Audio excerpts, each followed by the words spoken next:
What's going on, everyone? It's Chris Gunzz, and welcome to the Chris Gunzz Boxing Show on ringtalk.com.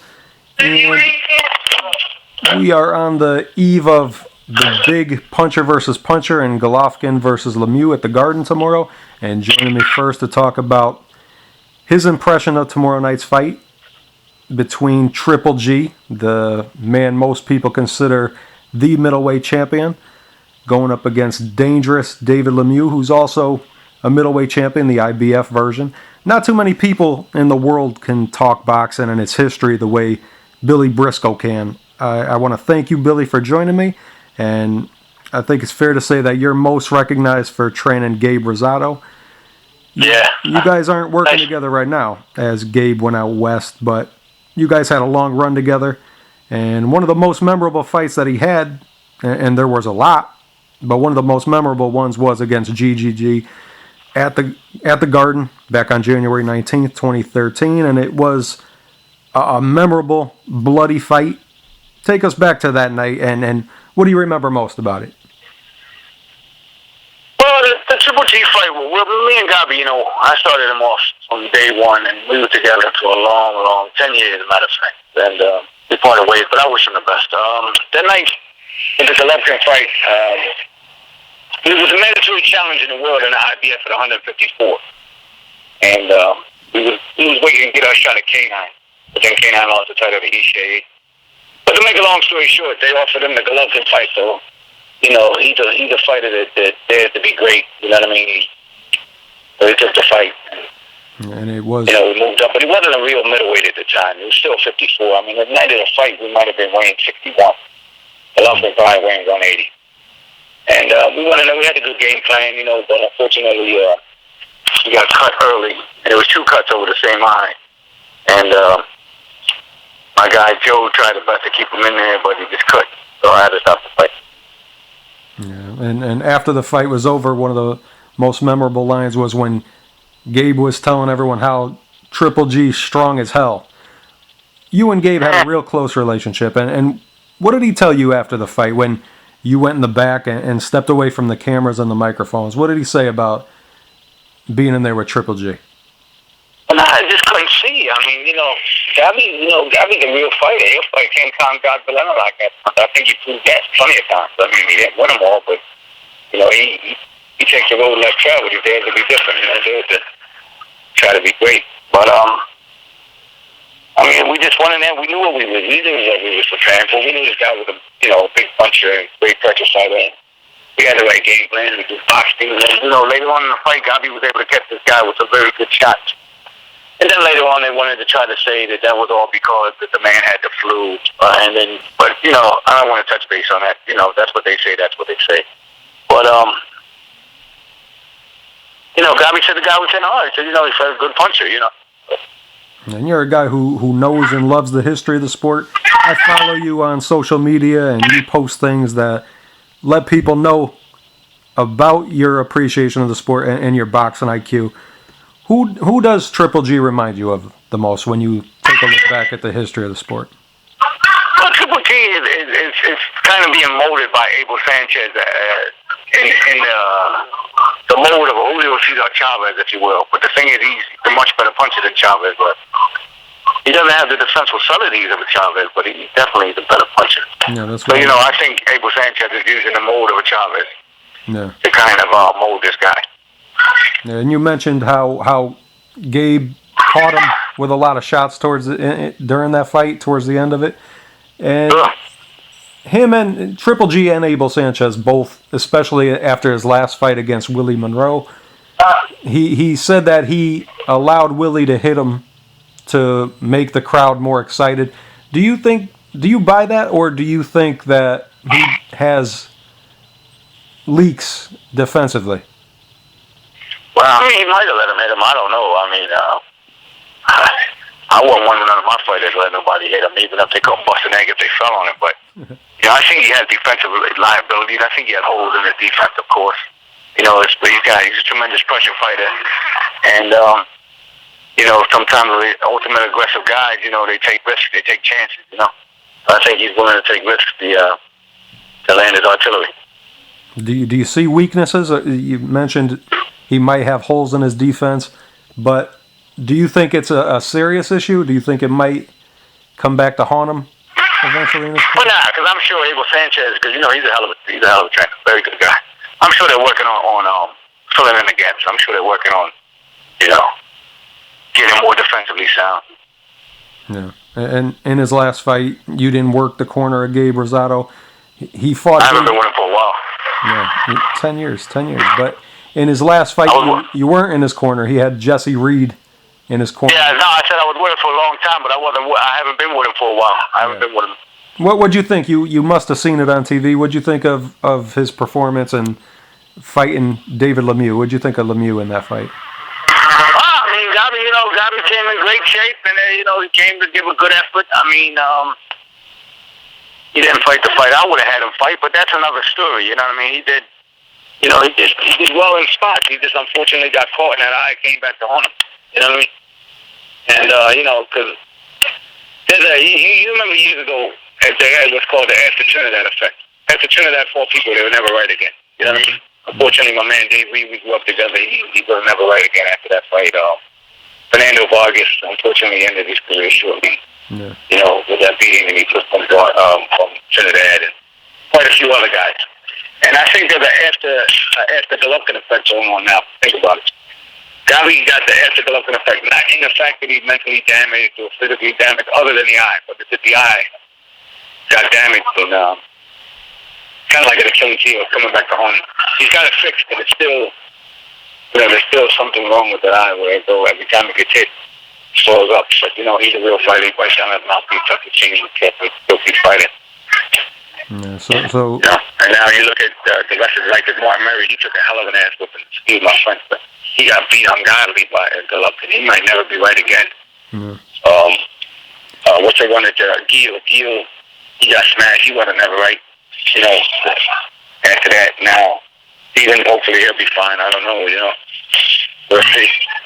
And high praise comparing Golovkin to Trinidad. That's how highly you think of him. At 47, Trinidad was the man. I mean, you got to put him. He was the best of his era at 47. I mean, he was knocking guys enough time ago. Yeah. I remember the night that he beat Maurice Blocker for the title, man. Maurice Blocker fight his butt off. He got put to the camera's face first, Yeah. That's one of those. Golovkin's definitely the real deal, man. I like Golovkin. I think, it's a TV type of question. He has, like, little subtleties that people don't really pick up on, like the decoy shot. They'll touch him with a short jolting uppercut, and his jolting right uppercut, then with the 45 to the body like he did with Macklin. So, he uses the angles well. He got good pressure. Yeah.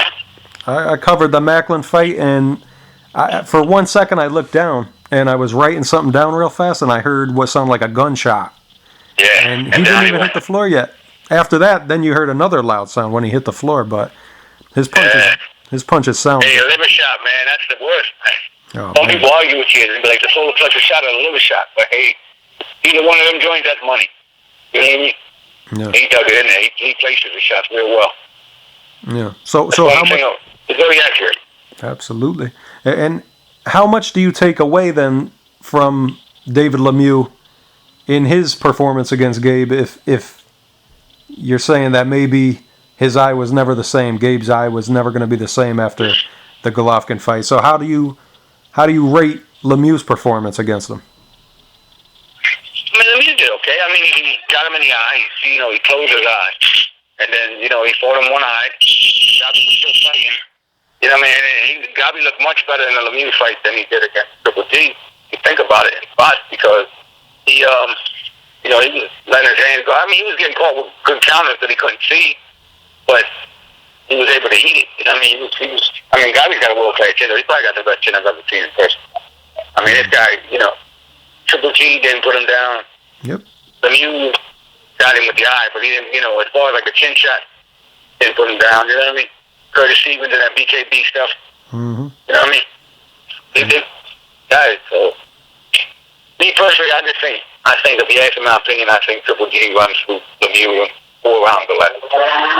I could be wrong, but I see 4 rounds. Do you see any threat whatsoever from Lemieux? Do you think it's going to be... Other than a puncher's chance, I don't think he has any real threat for him because, look, he's one-dimensional. What you see is what you get. His plan A, his plan B, and his plan C is all the same thing. He just is one harder than the other. Yeah. Have you ever seen Lemieux show any other wrinkles to his game? No. No, he's one-dimensional. He bites down on his chin. He bites down on his mouthpiece. He touches his chin in the chest, and he starts winging. You know what I mean? So he punches with bad intentions, like Kakimoto used to say.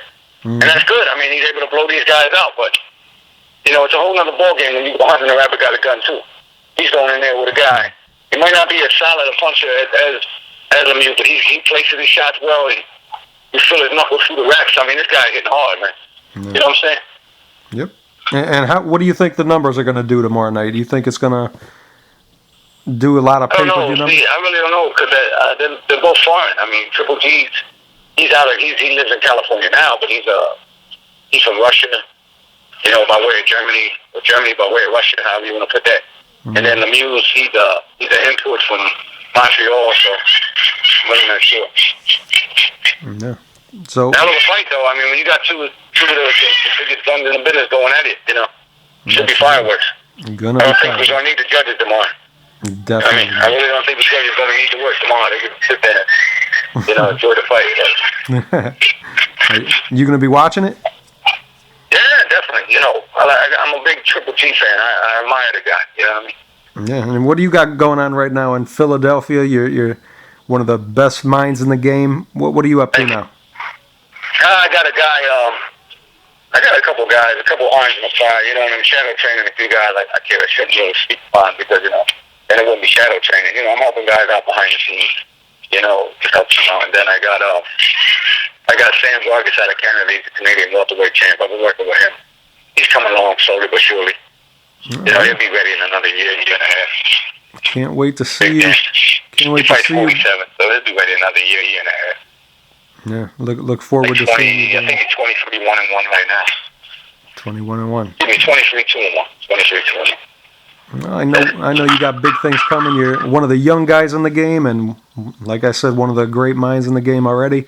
And whenever we see you on TV, it's always a pleasure when they put the camera in the corner. We could hear you giving your advice, and look forward to seeing you again. Appreciate your time, Billy. And that was the great Billy Briscoe, and I'm sure he's going to have quite a few champions when it's all said and done.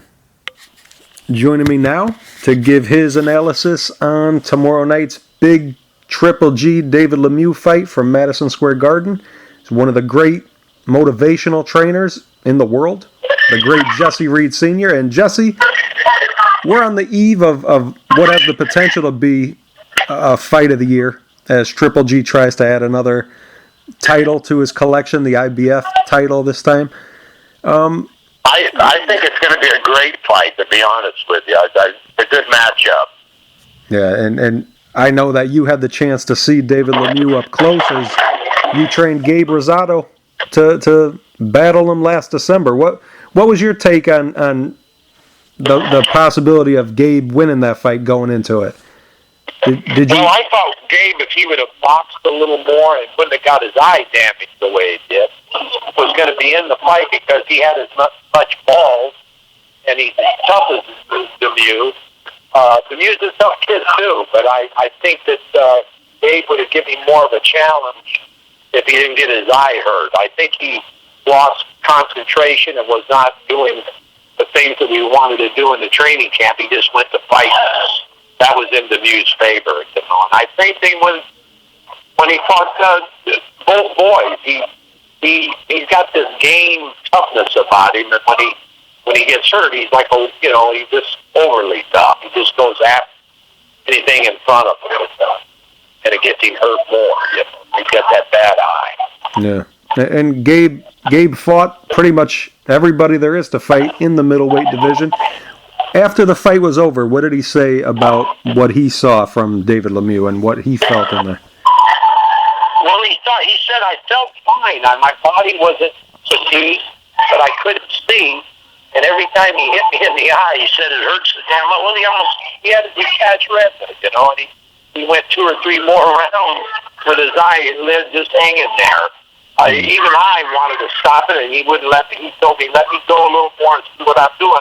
I've had a couple of moments there where I think I can get him, you know, and we tried, and then I imagine they did the right thing by stopping it. I mean, and luckily he still, I'm sure he lost a little bit of his vision, but nothing that's going to hurt him still to fight. But I don't know how much Gabe has left in the tank from all the tough fights he's had. I got him like at the end of his career, you know, so it was kind of like trying to put a little more boxing into his toughness.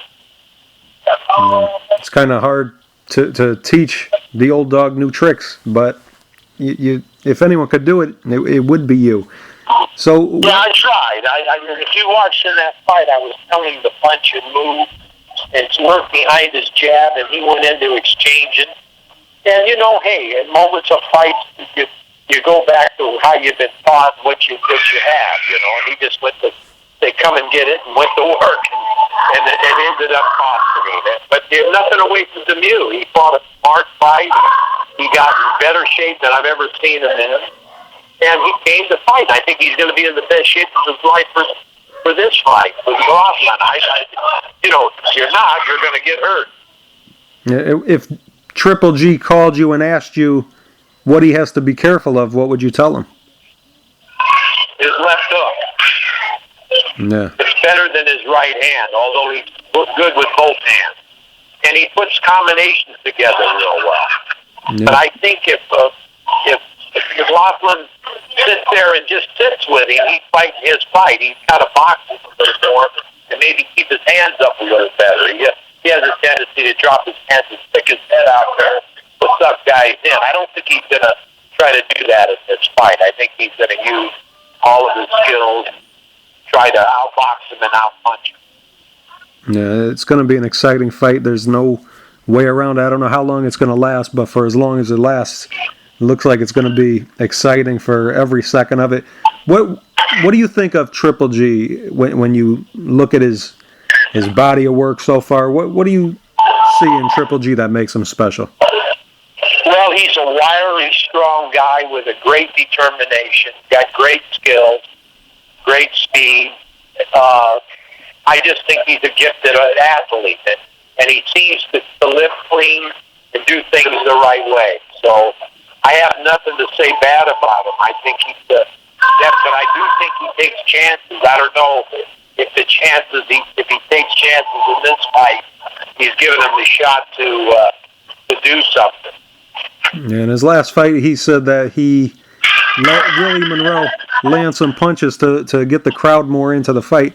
He definitely can't afford it to do it with a puncher like Lemieux, and I don't think he would. And no, he's got to box him more, and then when the moments are there, go after him with what he has. You know, he's got a great assortment of punches too. Both fighters are talented, but I think, he's just a better boxer. I think he's a better fighter. So you're tipping your pick towards Triple G because I'm leaning towards him. Yeah, I think he'll in the later rounds is going to do a lot. There's definitely somebody going to sleep. Oh, absolutely. I don't think anyone would argue that point. What do you think of the possibility of David Lemieux catching him early, and what do you think of David Lemieux possibly weighing maybe 20 pounds heavier than Triple G? Do you think that's going to have any effect on the way? I'm sure all that has a little bit of effect, but Triple G he's a special athlete. And I think he's really mature for who he is. With his amateur background and his professional background, he's done extremely well. This is a great fight. I'm not saying that neither one of them are just going to walk over each other, but it's going to be good. I think in the later rounds, Triple G will have the advantage. So you see it going late? I see it going maybe late, yeah. Maybe in the 8th or 9th or 10th round, you're going to see some damage. Yeah. Well, I look forward to it and can't wait to see the fight tomorrow night and see how accurate you are. One of the great minds in the game. Yeah, and I'll tell you, it's a good matchup. It's about time we had two guys that are coming after each other. We're not going to sit there and be grabbing a hold of each other. Yeah, it's an exciting fight. I liked it since it was made. I actually wanted the fight before it was made. I think a lot of people do. It's a great fight.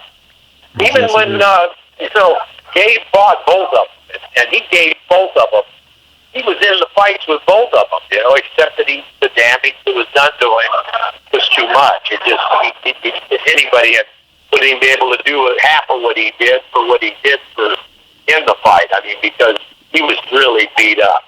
Yeah, before Gabe went out west and was trained by you, he was trained by Billy Briscoe, and I talked to Billy Briscoe, and Billy thinks that after the Triple G fight with Gabe, Triple G might have ruined his eye permanently. And that's I think happened. he did a lot of damage to it, and I think that Lemieux did a lot of damage to it too. I mean, let's the detached retina. I mean, that's some serious things. I don't know if I would want to see Gabe fighting anymore, but that's not my decision. Yeah. Well, look forward to a great fight tomorrow night. I appreciate your time, Jesse Reid Sr., the great Jesse Reid Sr. Thank you for your time. Thank you for having me. I appreciate it. My pleasure. Anybody who knows me knows how much I love talking to the referees because there's nobody closer to the action. And joining me now is one of the best referees in the business, the great Jack Reiss. And I want to thank you for joining me, Jack. And you were the third man in the ring for both of Triple G's West Coast performances. His first was about a year ago to the day when he stopped Marco Antonio Rubio at the StubHub Center. Take us back to that night. I'm sure you saw him on TV before, but this was your first time seeing him up close. What were your impressions from that quick night's work? Well, first of all, thank you for having me on the show. I appreciate it very much. And my impressions from that night were, I was, I don't know, not amazed or shocked, but I was very surprised that he made a guy like Rubio quit. Because Rubio, I felt, had the ability to get up, and he didn't really want to continue because this guy punches so hard. And then the same thing happened in the second fight with Willie Monroe. And if you look at Golovkin's fights, he brings a lot of power in that 160-pound chassis because he makes people quit. Yeah. And that was my impression. Yeah, take us back to that, the Rubio fight. I mean, it was kind of like how this one's being hyped up now. You had two big punchers going at it. What did you see from Triple G that did anything surprise you? Did you get what you expected, or did something stand out and surprise you seeing it in person? What surprised me was his willingness to stand right in the pocket and take punches.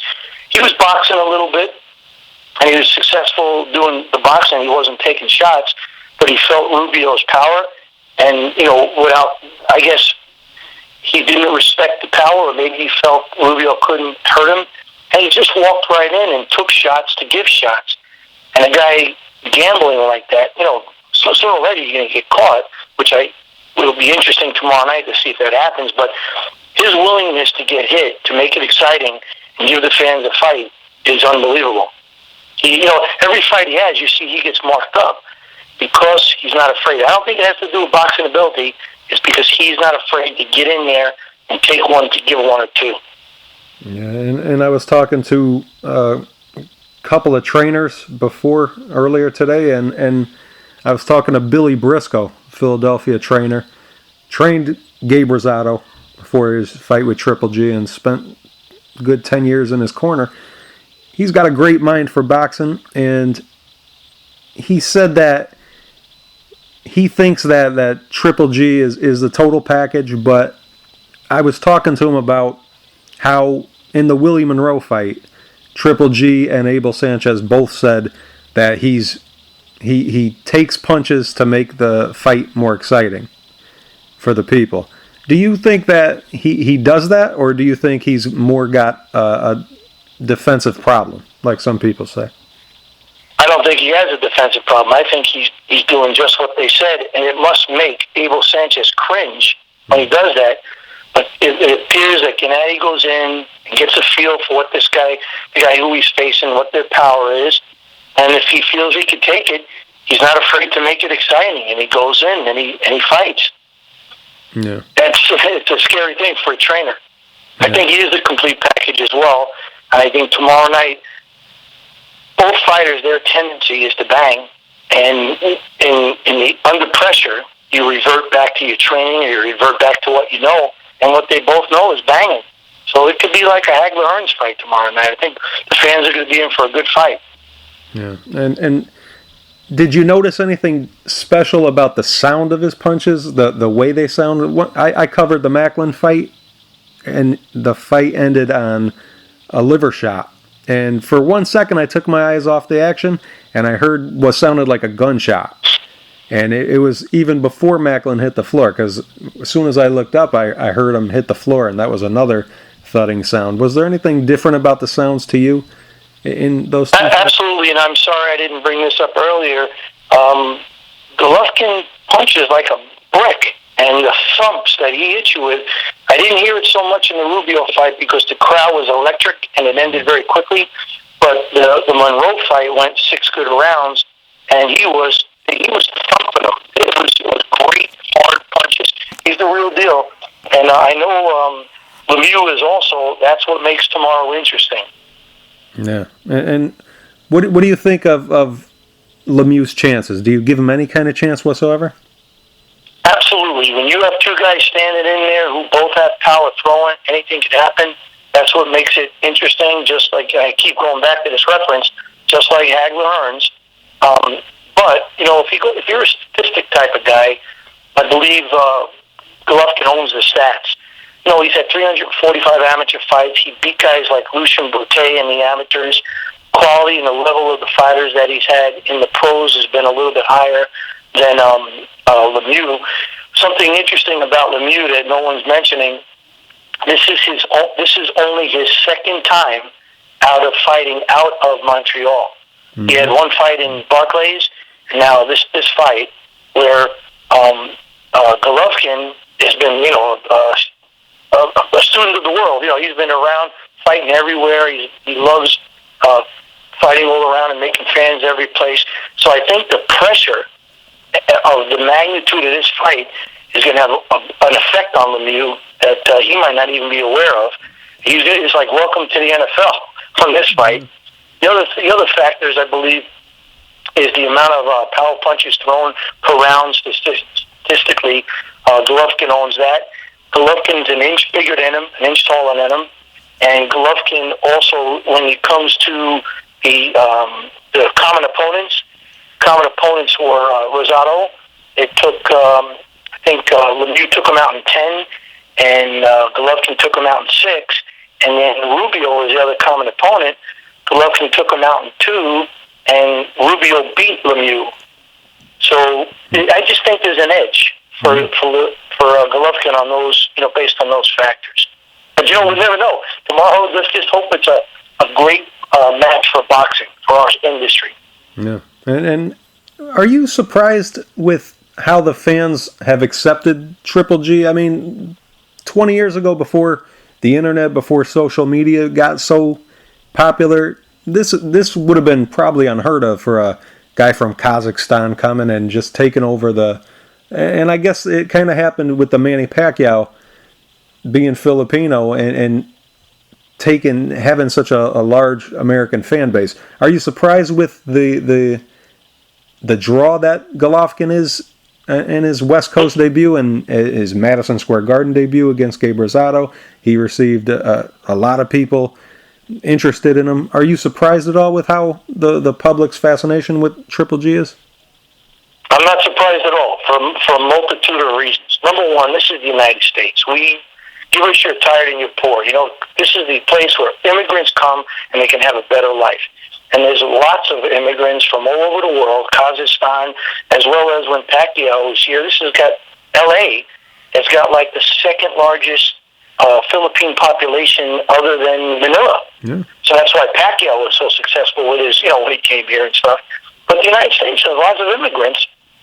And I hate to compare things to 20 years ago because this is not 20 years ago. Mm-hmm. And with social media and the fact that you could on your phone you can watch the news, the world has become a smaller place. So we do get to watch fighters and watch sports from different places that we never did before. So his, the way people accepted him doesn't surprise me. Additionally, He's a very intelligent young kid. He comes to L.A. He says, he says in broken English, L.A., my new home. I fight Mexican style. Why? Because, L.A. is filled with Mexican residents and a big fan base of Mexican Americans. So he's a smart marketer, too. So it's no surprise to me that he was accepted. Additionally, he's a great fighter. He's knocked everybody down that's been in front of him, knocked most of them out and stuff. And, he's a real deal. Totally agree. And how good do you think the pay-per-view numbers will be? For example, like Floyd Mayweather had, I think, 500,000 buys on the Andre Berto fight. Big, just cut totally less than half from his past opponents. His past opponents were Canelo and Cotto and people who brought their own fan base, but he didn't have that in the Berto fight. How good do you think, if Triple G and Lemieux did those numbers, it would be considered really, really good for Triple G. Surprising even. I think it would be surprising if they sold 500,000 buys. Do you think that's possible? What do you think the buys? I really don't know. That's not my expertise. And this is Triple G's first pay-per-view shot. But I do know it's an interesting fight for boxing fans, and there's a big buzz on it. I wish I was the referee in it. I wish it was out here, or I was going back there and I was the ref. I would love to do this fight because as a referee, I could stand back, have the best seat in the house of two guys that are going to stick to their tendencies and bang.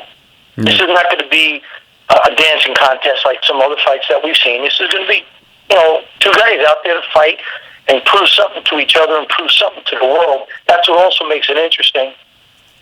The Triple G, he wants to prove to the world, because it appears that lots of people are ducking him, he wants to prove to the world that he's the real deal. He's taken a real formidable opponent. And for Lemieux, if he beats Triple G, it skyrockets his career. So this is going to be an exciting fight, and for that reason, along with others, it's going to get pay-per-view. I feel it'll do well on pay-per-view. What the numbers will be, I don't know. I'm not an expert on that stuff. Yeah, and you're usually a West Coast referee. You're from California now, but you're originally from New York. How special is seeing a fight of this magnitude coming from the big room of the Garden? Is there a part of you that would want to be there? A part of me? Yeah. I would love to be the referee of this fight or any fight in Madison Square Garden. I grew up as a kid in Brooklyn. I went to the Garden on a regular basis to watch the Rangers, the Knicks, and boxing. And if I ever get the opportunity to referee a fight there, it'll be one of my bucket list things and a dream come true. I would love to be the ref tomorrow. Yeah, I would love to see you in there. It's going to be a great fight, and I would like to have one of the best referees going. I think who's it going to be? I think it's going to be who got the job? He's a Steve Willis got it tomorrow night. Okay, yep. Good referee. It's going to be a good fight. Can't wait. What's your final pick going into the fight? What do you think we're going to see tomorrow night? I think the fans will get their money's worth for an additional reason, because you got a great fight before that with Chocolito and Brian Valoria. There's going to be two good fights tonight, and Benji Esteves is reffing that other fight. Great. He's a fantastic referee. He's going to stay out of the way, just as Steve Willis will. Both referees are going to stay out of the way and let these two guys do their thing, so it's going to be great. I just think it's going to be a great night for boxing. It's going to be excellent, and I appreciate your words, and I look forward to, after the fight, I will give you a call after the weekend's over and get your take on what we saw. Appreciate Sounds great. The great Jack Reiss. Appreciate it, Jack. Thank you. Thank you.